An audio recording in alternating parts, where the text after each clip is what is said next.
Hi friends, welcome back to our channel. అందరు ఎలా ఉన్నారు? బాగున్నారా? మేము కూడా బాగున్నాము. అలాగే మీరందరు కూడా బాగుండాలని మనస్ఫూర్తిగా కోరుకుంటున్నాము. అయితే ఇలా మన వీడియో ఏంటిది అనేది మీరు ఆల్రెడీ థంబ్నెయిల్ చూసే వీడియో ఆన్ చేసిర్రు అని అనుకుంటా ఉన్నా. మహిళా దినోత్సవం రోజు నా కొంత ముచ్చట మీతో చెప్పాలనిపించింది, అందుకే వీడియో అనేది స్టార్ట్ చేసిన. మహిళా దినోత్సవము అని మహిళలకు ఏమి ఇవాళ హాలిడే ఇచ్చింది అయితే లేదు కదా మనకు గవర్నమెంట్. మహిళలకి తెల్లవారి నుండి పని ఎట్లా మనం రోజు పనులు ఎట్లా చేసుకుంటామో ఇవాళ కూడా అంతే సేమ్ ప్రాసెస్ జరిగింది.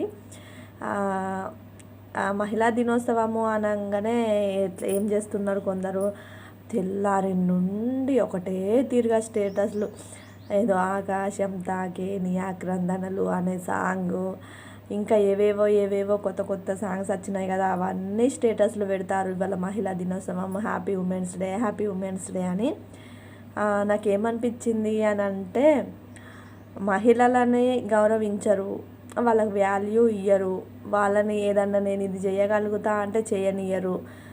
ఎందుకు నువ్వు ఆడపిల్లవు, ఆడపిల్లలకి ఎందుకు అది చేయడం ఇది చేయడం, అమ్మాయివి ఎందుకు చేయడము, మరి పెళ్ళైన వాళ్ళు చేస్తా అంటేనేమో నీకు పెళ్ళయింది, భర్త ఉన్నాడు, పిల్లలు ఉన్నారు, నువ్వు ఎట్లా చేస్తావు, నువ్వు చెయ్యొద్దు అని మా జనం అంటుంటారు అన్నట్టు. గవర్నమెంట్ ఏం నీకు పెళ్ళయిందా, నువ్వు పెళ్ళైనా 2 పిల్లలున్నా 3 పిల్లలున్నా నీకు ఏమన్నా ఇట్లా స్టడీ పరంగా ఏదైనా ఉంటే చెయ్యొచ్చు. గవర్నమెంట్ నీకు పెళ్ళయింది అని అయితే అద్దన్నది కదా. అది అసలు గవర్నమెంట్ అనకముందే ఇక్కడ జనమే ఇక తిని చంపుతూ ఉంటారు అన్నట్టు. నువ్వు అది చేయొద్దు ఇది చేయొద్దు, నీకు పెళ్ళయింది, అత్త ఉన్నది, మామ ఉన్నది, హస్బెండ్ ఉన్నాడు, ఆడబిడ్డలు ఉన్నారు, అట్లా ఇట్లా అని. అయితే ఇదంతా నేను ముచ్చడం మీకు ఎందుకు చెప్తాను అంటే, ఫస్ట్ ఆడపిల్లలని, అమ్మాయిలని, అమ్మలని, అమ్మమ్మని, తానమ్మని ఇలా అందరినీ హ్యాపీ ఉమెన్స్ డే అని స్టేటస్ పెట్టే కన్నా వాళ్ళని గౌరవించండి. ఫస్ట్ వాళ్ళకు ఒక విలువ అనేది ఇచ్చి గౌరవించాలి. ఆడది లేని ఇల్లు గాడిది లాగా ఉంటుంది అని అన్నట్టు, ఆడది లేని ఇల్లు ఏది నీకు కూడా పనికి రాదు. అది కొంతమందికి తెలుసు, మరి కొంతమందికి తెలియకపోవచ్చు, అందుకే చెప్తున్నా. ఒక్కసారి ఇంటి ఒక ఇల్లుని నడిపేది ఇల్లాలు కాబట్టి, ఒక ఇల్లాలకు కష్టం వచ్చి ఒక జ్వరం వచ్చో ఏదో ప్రాబ్లం వచ్చి 4 రోజులు మంచాన పడితే ఇల్లు లాగా ఉండదు అది కదా, ఉండదు. ఒక మగ మనిషి ఏ పని చేయగలడు? చేయలేడు, ఏది చేయలేడు. వండుకుంటే గ్యాస్ అంతా అంగడి చేస్తాడు, 4 పళ్ళాలు ఉంటే 4 కూడా తిని ఆడవాడేస్తాడు. ఎవరు తోమాలి? గ్యాస్ ఎవరు తుడవాలి? ఇల్లు ఎవరు సదరాలి? ఆడది. ఆమెకే మంచిగా లేదు, అదంతా ఎప్పుడు చేస్తుంది? ఒక 2 రోజులు, 4 రోజులు కాకుండా ఒక 2 రోజులు, ఒక్కరోజు ఆమె ఏ పని ముట్టకుండా పడుకొని ఉంటే ఇల్లు ఎట్లుంటుంది అనేది ఒకసారి ఆలోచించుర్రి. నువ్వు లేచి ఏదో పని ఇప్పుడు నువ్వు సపోజ్ చెప్తున్నా, మగవాళ్ళు కూడా ఇంట్లో ఖాళీగా ఉంటారు, కూర్చొని తింటారు అని నేను అంటలేను. ఆయన పనికి ఏదో ఆయన వెళ్తాడు, ఈమె పని ఏదో ఈమె చేసుకుంటుంది. ఇక్కడ ఎట్లున్నది అని అంటే, చూసినవా చూడు, వాళ్ళ ఆయన బయటికి పోయి పని చేసి తీసుకొస్తే ఈమె కూర్చొని తింటుంది అని జనం అంటారు. ఎక్కడ కూర్చొని తింటాం? అసలు తిండి తినడానికి కూడా వీలుండదు ఇంటి పని చేసిన వాళ్ళకు. కానీ అది వీళ్ళకి అర్థం కాదు. అది ఎట్లా చెప్తాం అసలు? ఇంకా ఆడదానికి ఆడదే శత్రువు అన్నట్టు ఆడోళ్ళని ఆడోళ్ళే అంటారు. అదేందో మరి. ఆయన అసలు ఫస్ట్ మగవాళ్ళు లేవక ముందు మనం 4 3 5 6 లేచి మనం జగజగా పనులు చేసుకొని, బ్రష్ చేసి స్నానం చేసి ఫ్రెష్ అప్ అయ్యి టీ పెట్టి కాఫీలు పెట్టి టిఫిన్లు చేసి మళ్ళా బాక్సులకు పిల్లలకు బాక్స్ పెట్టి బడికి తోలి, ఈయనకు బాక్స్ పెట్టి పనికి తోలి, అప్పుడు మళ్ళీ బట్టలని అదని ఇదని ఇల్లు తుడుచుడు ఇల్లు కడుగుడు ఇదంతా చేసి మనం అప్పుడు బువ్వ తినడానికి టైం ఎంత అవుతుంది? 11 or 12 అవుతుంది. అవుతుందా? ఆ 11, 12 తిన్న తిండి ఇంకెప్పుడు తింటాం? మళ్ళీ ఏదో పనులే ఉంటాయా? ఉండయా? ఇవన్నీ చేస్తానంగానే ఆడవాళ్ళకి విలువలేదేందో మరి నాకు అర్థం కాదు కదా. అది అటు పోను, సరే పనులా చేస్తలేదు అని అంటారు, చేస్తేనేమో ఓర్వరు. ఏదన్నా పని చేద్దామంటే చూసినావా గామేంది గట్ల బయటికి పోయి పని చేస్తుంది అని అంటారు.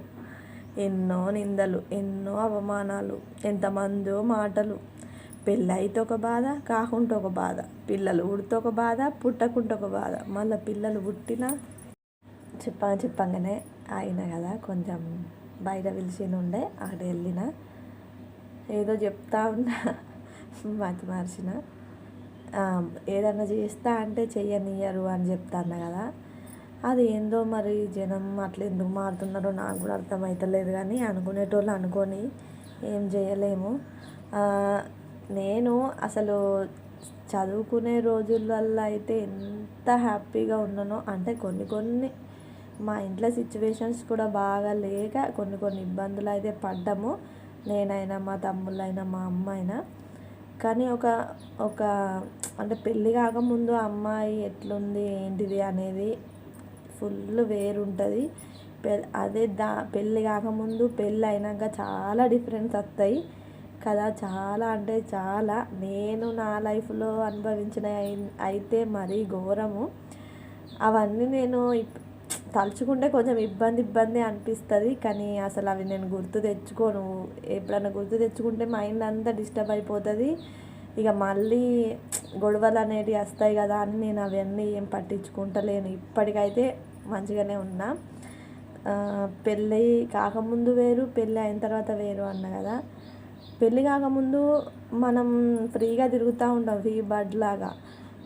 ఏదైనా అమ్మ వండితే తినుడు, ఉండు, తిరుగుడు, స్కూల్కి పోకట. నేనైతే స్కూల్ లైఫే చూసిన, కాలేజీ లైఫ్ నాకు తెలియదు. కాలేజీ పోతా అని చాలా ప్రయత్నించిన కానీ మా వాళ్ళు అస్సలు వినలేదు. వద్దంటే వద్దు. ఇట్లనే ఆడపిల్లలకు చదువు ఎందుకు, 10వ తరగతి చదివినావు కదా చాలు, ఎందుకు మనకంత ఆస్తులు లేవు, అంతస్తులు లేవు, నువ్వు చదివించడానికి నేను ఖర్చు పెట్టలేను అంటే డబ్బులు లేవు. మన దాంట్లో ఏంటిది, అమ్మాయి 10వ తరగతి చదివిందంటే పెళ్లి చేసుడే అంతే, నువ్వు కాలేజ్ చదివి ఏం చేస్తావు, ఏమన్నా జాబ్ వస్తుందా, అదా ఇదా అని మస్తు అన్నారు అన్నట్టు. అంటే నేను కూడా ఒక 2-3 రోజులు అన్నం తినకుండా కూడా ఉన్నా. కాలేజీ పంపాలి నేను పోతా అని ఏడ్చి. కానీ అసలు ఏం లాభం లేదు, మా వాళ్ళు వినలేదు. అట్లానే ఈ పెళ్ళి కూడా చేసేసిర్రు. పెళ్ళి కూడా అయిపోయింది. నా పెళ్ళి 2015లో అయింది. 15లో అయితే 16లో మా షాన్వి పుట్టింది, 19లో మా మిన్ను పుట్టింది. ఇక పెళ్ళి అయింది, పిల్లలు. ప్రెగ్నెన్సీ అని మేము అంతా అయ్యో కావాలి ప్రెగ్నెన్సీ మీద మాకు అసలు ఇద్దరికీ లేకుండే. అది దేవుడు అన్ఎక్స్పెక్టెడ్గా షాన్విని ఇచ్చేసిండు.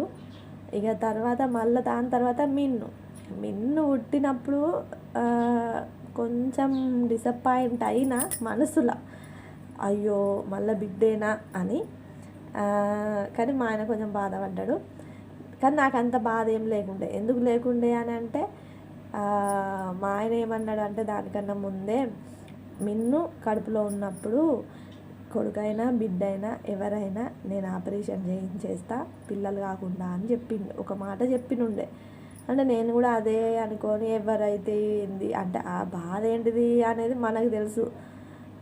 నాకు మళ్ళీ వామిటింగ్స్ అందులో చాలా 9 months 7 months దాకా అయితే ఫుల్ వామిటింగ్స్. ఒక 7 month పడ్డాక 8 month 9 monthకు కొంచెం ఓకే. కానీ అప్పుడు మనం ఏం తినలేము, తిన్నారు కదా.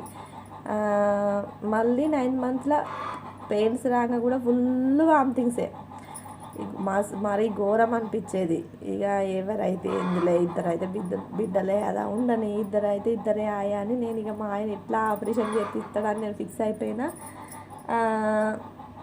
అట్లనే ఉన్న తర్వాత ఇక అమ్మలక్కల మాటలు, ఈ జనం మాటలు, వాళ్ళ మాటలు, వీళ్ళ మాటలు అన్నీ మెదడు ఖరాబ్ అయ్యేది. మరీ గింత ఉన్నారా అని నాకు అప్పటి నుంచి మా మిన్ను పుట్టి ఎప్పుడైతే ఈ చుట్టుపక్కల వాళ్ళందరూ మాటలు అనుడు స్టార్ట్ పెట్టిర్రో అప్పుడు నాకు నిజంగా సంసారం అంటే ఏంటిది, అసలు ఈ అమ్మాయిగా నేను ఎందుకు పుట్టినా అని చాలా అంటే చాలా బాధపడ్డ రోజులు, ఏడ్చిన రోజులు ఫుల్ ఉన్నాయి. చాలా ఏడ్చిన రోజులు కూడా ఉన్నాయి. అనుడు అన్నట్టు ఇట్లనే ఇద్దరు బిడ్డలేనా అని అంటే ఇక నేను అప్పటికి ఇంకా ఆపరేషన్ చేయించుకోకుంటే ఉంచుకున్నా కూడా ఇంకా బిడ్డే పుడుతుంది కావచ్చు, ఆమెకి అట్లా 3 పుట్టిర్రు, ఈమెకి ఇట్లా 4 పుట్టిర్రు, అట్లా చూస్తేనే అని ఒకరు అనుడు, ఒకరేమో 2 వెనక కొడుకు పుడతాడు కావచ్చు అని ఒకరు అనుడు, ఒకరేమో చేయించుకుంటే అయిపోవు అని ఒకరు అనుడు. ఇది ఇదంతా ఇట్లున్నాక మీకు ఒక విషయం చెప్తా. ఇది నా లైఫ్లో ఇదంతా నా లైఫ్ ముచ్చటే. ఒక్కసారి ఏమైంది అని అంటే ఏదో సారీ ఫంక్షన్కి వెళ్ళిన, మా మిన్ను చిన్నగా ఉండే అప్పుడు. అయితే ఆ సారీ ఫంక్షన్ చేసే ఆమె మాకు చుట్టమే. అయితే నేను కూడా వాళ్ళందరితో పాటే నేను కూడా కూర్చొని ఉన్నా. నన్ను పిలుస్తలేదు ఇక. అంటే ఫస్ట్ కొడుకు బిడ్డ ఇద్దరు ఉన్నోళ్ళనే, అంటే ఇద్దరు పిల్లలు పుట్టి ఉన్నోళ్ళనే ఆమెగా పిలుస్తూ ఉన్నది. నువ్వురా, బొట్టు పెట్టేవు నువ్వురా, పండ్లు పెట్టేవు నువ్వురా అని నా పక్కన ఉన్నోళ్ళని అందరిని పిలుస్తుంది. కానీ నన్ను పిలవలేదు. నాకు అప్పుడు ఎందుకో అక్కడ ఉండాలనిపించలేదు. ఇక నాకు అర్థమైపోయింది, అబ్బా నాకు 2 బిడ్డలు ఉన్నారని కావచ్చు ఆమెతో ఆమెకు ఏం పెట్టిస్తలేదు, బొట్టు పెట్టిస్తలేదు అని అప్పుడు నేను ఆలోచించుకొని అక్కడి నుండి ఇంటికి వచ్చేసిన. మస్తు ఏడుపు వచ్చింది. ఇక 2 పుట్టిన నన్నే వీళ్ళు ఇట్లా చేసిర్రు, మొత్తానికే పిల్లలు లేకుండా బాధపడేటోళ్ళని అయితే ఇంకెంత చేయాలి చెప్పు. ఒకసారి ఆలోచించుదామంటే మరి ఘోరంగా ఉన్నది. అదైతే నేను నా లైఫ్లో మర్చిపోలేను. ఇప్పటికీ నేను ఆమెను చూసినా కూడా ఆమె నాకు ఎదురైతే నాకు అదే అనిపిస్తుంది, అబ్బా ఈమె నాకు 2 బిడ్డలు ఉన్నారని నన్ను పిలవలేదు అని అనిపిస్తుంది. ఏంటో జనం ఇట్లా ఉన్నారు. అసలు పిల్లలు పుట్టిర్రు అని ఇవన్నీ మనం అనుకున్నాడు ఎందుకు చెప్పారు. నా రోజులు బతికి చల్లగా బతకడానికే కదా, మంచి మాటలతోని. ఏందో జనము అసలు నాకైతే ఏడుపు వచ్చింది ఆ రోజు, నిజంగా చాలా ఏడుపు వచ్చింది. మంచిగా అనిపించలేదు కూడా అసలు. దేవుడా నాకే ఎందుకు ఇట్లా చేసినావు. మరి మా అత్తకైతే 4 అబ్బాయిలే, మా అమ్మకైతే నా తర్వాత 2 తమ్ముళ్ళే, మరి నాకు కూడా ఒక కొడుకునిస్తే అయిపోవు కదా అని దేవుని మీద చాలా కోపం వచ్చేది, ఏడుపు వచ్చేది. నేనే ఏడ్చేదాన్ని. ఏమన్నా అంటే మా అమ్మ వాళ్ళని కూడా తిట్టేదాన్ని. నాకు అసలు పెళ్ళి వద్దన్న నేను, మీరు పెళ్ళి చేసిర్రు, ఇప్పుడు నాకు ఇన్ని కష్టాలు, ఇన్ని ఏడుపుడు, నా పానానికి 2 పిల్లలు అని ఇదంతా అనుకుంటా మా వాళ్ళతోనే ఏడ్చేదాన్ని అన్నట్టు. ఒకసారి అయితే కోపం వచ్చి నా 10th సర్టిఫికెట్స్ అవన్నీ చింపేసిన సగం. అవి ఎందుకు నాకు అసలు ఇప్పుడు ఈ 10ని ఎవ్వరు కూడా కేర్ చేస్తలేరు, నన్ను మీరు చదివిపియలేదు, నేను చదువుకుంటా అన్నా కూడా మీరు ఒప్పుకోలేదు, పెళ్ళి అని పెళ్ళే చేసిర్రు అని చాలా బాధపడేదాన్ని. ఇక ఇదంతా సాగాంగా ఇక అటో ఇటో ఏదో ఆ దేవునికి ఈ దేవునికి మొక్కంగా కన్నిగాడైతే పుట్టిండు. సంతోషం, మంచిగానే ఉన్నాం ఇప్పటికైతే. దేవుడా ఇక ఈ లైఫ్ని అయితే ఇట్లనే ఉంచు, చల్లగా అందరం మంచిగా ఉండేలాగా చూడు అని అయితే రోజు దేవుని మొక్కుంటాను. ఇంకా ఇప్పటి విషయానికి వస్తే ఈ యూట్యూబ్ ఛానల్ వల్ల అంటే నేను ఫస్టే అనుకున్నా ఇవన్నీ ఉంటాయని, ఫస్ట్ ఊహించుకున్నా, అర్థం చేసుకున్నా, మా ఆయనకు కూడా చెప్పిన. కానీ ఇక ఒక్కొక్కటి వస్తూ ఉన్నాయి. ఎందుకు గట్ల వీడియోలు తీస్తుంది, ఏంది ఆమె సెల్లులో కనబడుతుంది, ఏంది అది ఇది మాట్లాడుతుంది, ఆమెకు భయం లేదా, అలా ఆయన ఏమంటలేడా, ఏందో.